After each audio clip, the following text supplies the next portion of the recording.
আহ আবার ঘুমাই গেছে। আবার ঘুমাইছে মানে উঠছিল নাকি বাবু? হ, একটু আগে উঠছিল তো। উঠটা কইলো খিদা লাগছে, আমি আবার দুইটা আপেল কেটে দিলাম, খাইলো। আপেল?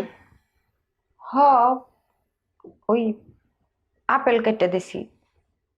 এখন ভাবছি একটু লেবু শরবত করে আনুম, খাইলে একটু জোর পাইতো। এখন দেখছি ঘুমাই গেছে। আপেল পেয়েছো কই? মুকুল আনছে, আর ছাড়া আর কি আনবো?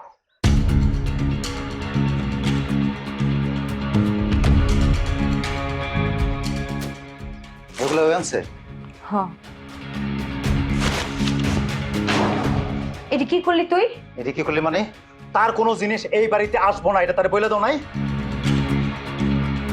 ঠিক আছে। ঠিক আছে মানে কি? তার দেয়া ফলাই না তুমি মারে খাওয়াইতেছো কি লিগা? কিলে খাওয়াইতেছো? কোন সাহসে খাওয়াইতেছো? আমার অনেক সাহস বাড়ছে। তোমার খালি সাহস বাড়ে নাই, তোমার লোভও বাড়ছে।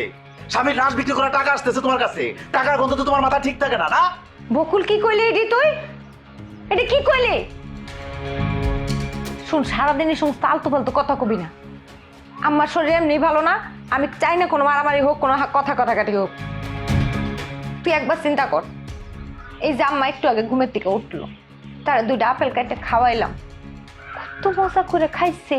মনে যে কত বছর পর হয়ে মজা করে তৃপ্তি নিয়ে একটা জিনিস খাইলো।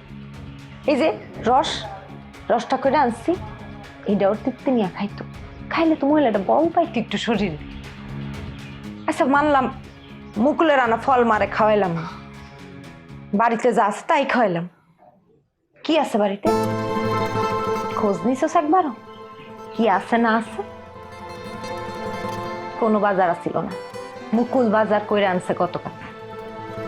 এখন যদি সেগুলো খাওয়াইতে হয়, ওইদিকে মুকুলের টাকা খাওয়ানো হইব না? তো সংসারে কি লাগবে না আমারও কইতা, আমি আনতাম। কেন তোরা কইতে হইব কেন? তুই নিজের থেকে খোঁজ নিতে পারস না? শোন, সব কথায় কথা যে তেজ দেখাস না, এটি বন্ধ কর। মানুষের তেজ দেখাইতে হইলে আগে দায়িত্ব নিতে হয়, আর দায়িত্ব নিতে হইলে যোগ্যতা লাগে, সামর্থ্যবান হইতে হয়, যেটা তোর মধ্যে নাই। আগে নিজের সামর্থ্যবান বানা, তারপর দায়িত্ব নিয়ে দেখ। তোর কর লাগবো না, তুই যেটা কবি মানুষ তোর কথায় নাচবো, ইশারায় নাচবো তোর। সেই যোগ্যতা তো তোর নাই। বুঝছি। বুঝছস তুই? বুঝলে তো হইতই। তুই যেটি করস এটি কি কয় মানুষ জানস? কি? সাল নাই কুত্তা বাঘা তার নাম।